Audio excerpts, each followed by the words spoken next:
Postoje priče koje tek mnogo godina kasnije počnu da zvuče zastrašujuće. Ne zato što su u trenutku kada su izgovorene bile posebno jasne, nego zato što istorija naknadno počinje da liči na njih. Jedna takva priča vezuje se za jerovskog monaha Aristoklija, starca povezanog sa Svetom Gorom i moskovskim svetogorskim podvorjem, čoveka koji je umro u avgustu 1918. godine, u trenutku kada se stara Rusija već rušila, a nova još nije znala kakva će postati. I upravo neposredno pre njegove smrti pripisuju mu se reči koje danas zvuče gotovo neverovatno. Biće još jedan rat. Ali to nije ono zbog čega se ova priča pamti. Najčudnije dolazi tek posle. Prema predanju, Aristoklije je rekao da će doći vreme kada će Nemci ući u Rusiju, da će mnogi Rusi u prvi mah pomisliti da sa njima dolazi oslobođenje, ali da će se pokazati da to nije spas. Nemci će doći, mnogo će učiniti, ali će potom otići. A ono što je Aristoklije nazivao pravim izbavljenjem Rusije, prema priči trebalo je da dođe tek kasnije, mnogo kasnije. Kada se danas čitaju te reči, prva asocijacija gotovo je neizbježna. Jun 1941. Hitler. Operacija Barbarossa. Milioni nemačkih vojnika koji prelaze granicu Sovjetskog saveza, ali ovdje moramo vratiti vreme unazad. Ne u 1941. ne u 1939. nego u 1918. godinu. Adolf Hitler tada nije vođa Njemačke. Nacistička partija, kakvu poznajemo iz istorije, još nije na vlasti. Treći rajh ne postoji. Plan za invaziju Sovjetskog saveza ne postoji. Čak ni Sovjetski savez još nije formalno osnovan. On će nastati tek nekoliko godina kasnije. Rusijom tada besni revolucija.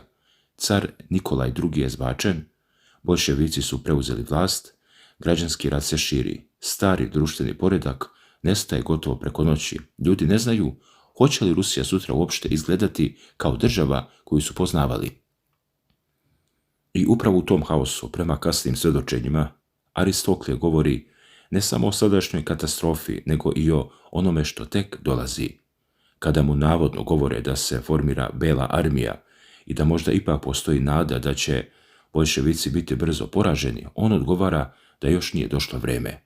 Govori da će Rusija proći kroz mnogo dublju patnju, govori da će ljudi morati da prežive nešto što tada još ne mogu ni da zamisle, a zatim dolazi rečenica koja menja ton cijele priče. I bit će još jedan rat. Nije rekao samo da će biti nemira, nije rekao samo da će Rusija ratovati.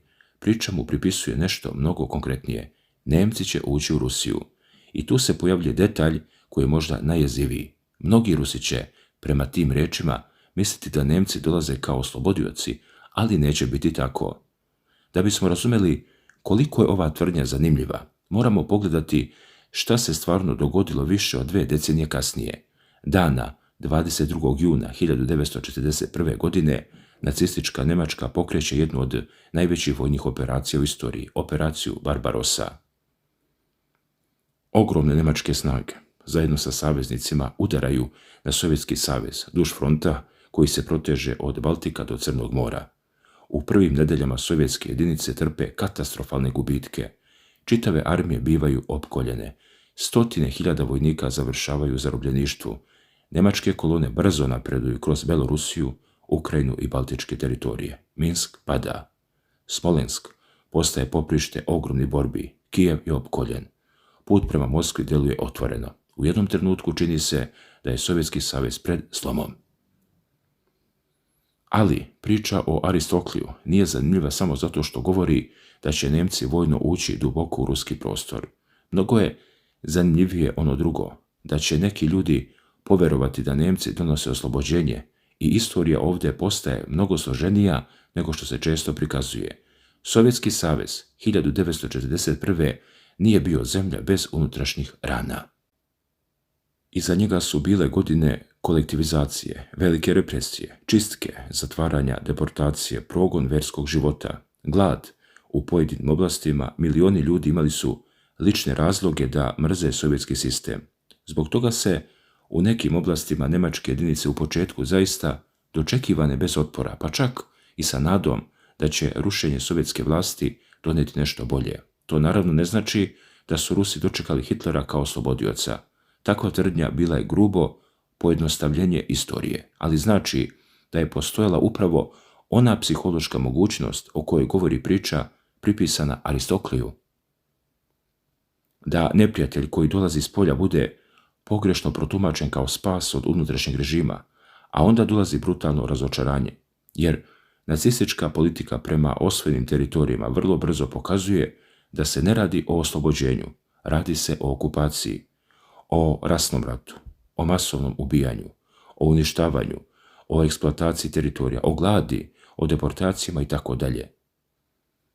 Nemačka politika na istoku nije imala za cilj da stvori slobodnu Rusiju. Hitler nije krenuo da oslobađa ruski narod. On je želeo unutrašnje sovjetske države, osvajanje ogromnog prostora i potčinjavanje stanovništva. To će se ubrzo vidjeti svuda gdje nemačka vojska i okupacioni aparat uspostave kontrolu. Cela sela bit će spaljivana, civili streljani, jevrejsko stanovništvo bit će sistematski uništavano. Prema istorijskim činjenicama, milioni sovjetskih ratnih zarobljenika umirat će od gladi, bolesti i zanemarivanja, gradovi će ostajati u ruševinama, rat na istoku postaće rat kakav Evropa do tada gotovo nikada nije vidjela. I zato deo Aristoklijevog navodnog upozorenja dobija posebno mračan smisao. Nemojte misliti da Nemci donose spas, jer čak i ako neko 1941. godine gleda nemačke kolonije i misli da se sa njima odlazi sovjetska vlast, vrlo brzo postaje jasno da umjesto slobode stiže druga vrsta užasa, ali zatim dolazi sljedeći deo priče. Aristoklije prema predanju govori otići će. I nakon mjeseci krvavih borbi, sovjetske snage opkoljavaju Njemačku 6. armiju. Početkom 1943. ona kapitulira. Šok je ogroman. Njemačka, koja je do tada navikla Europu na brze pobjede, doživljava poraz koji više nije moguće sakriti, a zatim dolazi Kursk. Jedna od najvećih oklopnih bitaka u istoriji. Nakon Kurska, strateška inicijativa sve više prelazi u sovjetske ruke. Crvena armija kreće na zapad. Ukrajina, Belorusija, Baltik, Poljska. Njemačke jedinice se povlače. Godinu za godinom, kilometar po kilometar, ono što je 1941. izgledalo kao neprekidno njemačko napredovanje pretvara se u dugačko povlačenje i konačno 1945. Sovjetske snage ulaze u Njemačku, Berlin je opkoljen, Treći rajh se raspada, Hitler izvršava samoubistvo, Njemačka kapitulira. Nemci su zaista ušli duboko u Rusiju i Sovjetski savez, ali nisu ostali i nisu donijeli spas. Upravo zato je priča o Aristokliju preživela. Ali šta ako se priča o Aristokliju nije završila odlaskom posljednjeg njemačkog vojnika iz Sovjetskog saveza? Šta ako je upravo tu nastao najveći nesporazum? Jer starcu se ne pripisuju reči da će Nemci otići i da će tada Rusija konačno pronaći mir. Naprotiv, u predanju ostaje jedna kratka, gotovo nedovršena poruka. To će biti kasnije. I upravo te dve reči danas zvuče drugačije nego pre 30 ili 50 godina. Prošao je Drugi svjetski rat, prošao je Staljin, prošao je Hladni rat, srušen je Berlinski zid, nestao je Sovjetski savez. Rusija je promijenila zastavu, granice, sistem i čitavu predstavu o sebi. A onda je Europa ponovo došla do trenutka u kojem se govori o Rusiji, Njemačkoj, ogromnom ratu na istoku Europe, naoružavanju i mogućnosti direktnog sudara kakav je decenijama izgledao nezamislivo. Samo što ovog puta njemačke divizije ne prelaze sovjetsku granicu. Nema operacije Barbarossa, nema Hitlera, nema Trećeg rajha. I zato bi bilo potpuno pogrešno današnju Njemačku izjednačavati sa nacističkom Njemačkom, ali postoji nešto drugo. Njemačko oružje ponovo se nalazi na istoku Europe, sada kao pomoć Ukrajini u njenom ratu protiv Rusije. Berlin je posle početka ruske invazije na Ukrajinu ili specijalne vojne operacije promijenio politiku koja je decenijima bila veoma oprezna kada je reč o vojnoj sili. Dakle, prema medijskim navodima počinje veliko njemačko naoružavanje.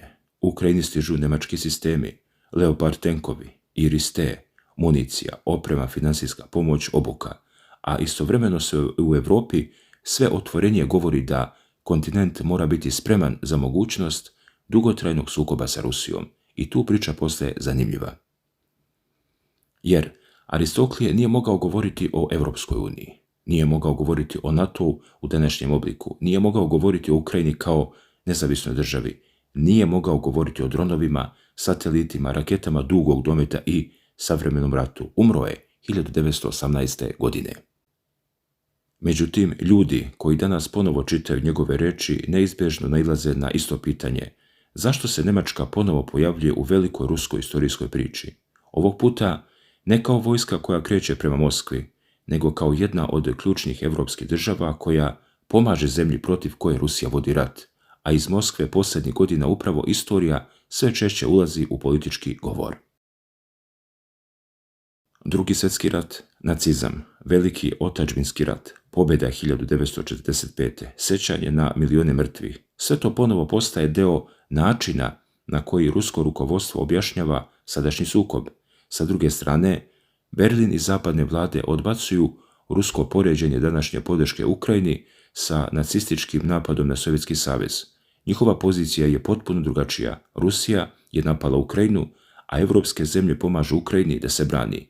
Dve strane dakle gledaju isti događaj i vide dve potpuno različite historijske slike. I upravo između njih stoji jedna stara rečenica: Nemci će doći, ali šta uopće znači doći? Ako pokušavamo da je prenesemo u naše vrijeme, da li dolazak mora značiti vojsku koja prelazi granicu ili ljudi koji veruju u proročanstva počinju tu reč da tumače mnogo šire? Oružje, možda vojnu industriju, politički utjecaj, prisustvo njemačkih snaga na istočnom krilu NATO-a. Ili sve to nema nikakve veze sa Aristoklijem, već mi danas pokušavamo da događaje 21. veka uguramo u rečenice čovjeka koji je živio u potpuno drugačijem svijetu. To je pitanje koje ne smije da se preskoči. Jer kada se staro proročanstvo prenosi u sadašnjost, najlakše je uzeti nekoliko reči i proglasiti da se upravo sada ispunjavaju, ali prava misterija počinje tek kada to ne uradimo, kada ostavimo mogućnost da Aristoklij uopšte nije govorio o našem vremenu. I onda pogledamo koliko se svijet ipak neobično promenio. Do pre samo nekoliko godina jedna od najvećih rasprava u Europi bila je kako još više povezati Rusiju i Njemačku. Gasovodi, trgovina, energija, industrija. Ruski gas išao je prema njemačkim fabrikama, njemački kapital i tehnologija išli su prema ruskom tržištu. Postojala čitava politička ideja da će ekonomska povezanost učiniti veliki europski rat gotovo nemogućim. Severni tok postao je simbol te veze. Rusija ima energente, Njemačka ima ogromnu industriju. Jedni trebaju drugima, a činilo se da je stara istorija konačno završena, a onda dolazi 2022. godina. Ruske snage ulaze u Ukrajinu, Europa uvodi sankcije, energetske veze pucaju. Severni tok prestaje da bude simbol saradnje i postaje simbol propasti čitave jedne epohe. Njemačka menja kurs. A Berlin počinje da govori o prekretnici, o ogromnom povećanju odbrambenih sposobnosti, o vojsci koja ponovo mora biti spremna za veliki evropski sukob. O Rusiji više ne govori kao o partneru sa kojim treba graditi zajedničku ekonomsku budućnost, nego kao o ozbiljnoj bezbednosnoj prijetnji. Za samo nekoliko godina odnos Moskve i Berlina okreće se gotovo na glavačke. I zamislite sada nekoga ko je 2010. ili 2015. pročitao Aristoklijeve reči. Verovatno bi rekao: kakvi Nemci, kakav veliki sukob. Rusija prodaje gas Njemačkoj, njemačke kompanije posluju u Rusiji, milioni ljudi putuju između istoka i zapada. Evropa govori o zajedničkom prostoru od Lisabona do Vladivostoka. Veliki rat u Evropi djeluje kao prošlost. A danas se ponovo govori o vojnoj proizvodnji, o brigadama, protivvazdušnoj odbrani, raketama, rovovima, mobilizaciji, o tome koliko bi evropske države izdržale veliki rat. O tome koliko municije imaju, koliko tenkova mogu da proizvedu, koliko brzo mogu da prebace vojsku prema istoku. Reči koji su pripadale udžbenicima ponovo su u večernjim vestima. I nije samo Njemačka promenila odnos prema Rusiji, promenila je čitava Evropa. Finska je ušla u NATO, Švedska je ušla u NATO, Baltičke zemlje traže još jaču odbranu, Poljska ubrzano jača vojsku. NATO povećava prisustvo na svom istočnom krilu. a Rusija sa druge strane povećava vojnu proizvodnju, prilagođava ekonomiju dugotrajnom sukobu i govori da se ne bori samo protiv Ukrajine, već protiv mnogo šireg zapadnog sistema koji stoji iza Kijeva. I onda dolazimo do možda najvažnije razlike između 1941. i danas. Tada je Njemačka direktno napala Sovjetski savez. Danas Njemačka nije u ratu sa Rusijom. Njemačke i ruske jedinice ne vode rat jedna protiv druge, ali njemačko oružje učestvuje u ukrajinskoj odbrani od ruske vojske. Dakle, dragi gledalci, ponekad istorija napravi krug toliko veliki da ga jedna generacija uopšte ne može vidjeti i možda će upravo zato tek generacije posle nas moći da pogledaju ono što se danas događa u Rusiji, Ukrajini, Njemačkoj i čitavoj Evropi, kažu šta je ovo vreme zaista predstavljalo. Mi vidimo samo njegove prve stranice, a posljednja još nije napisana. Zato dve stare reči danas zvuče snažnije nego što bi trebalo. Kasnije, a možda ćemo tek tada shvatiti.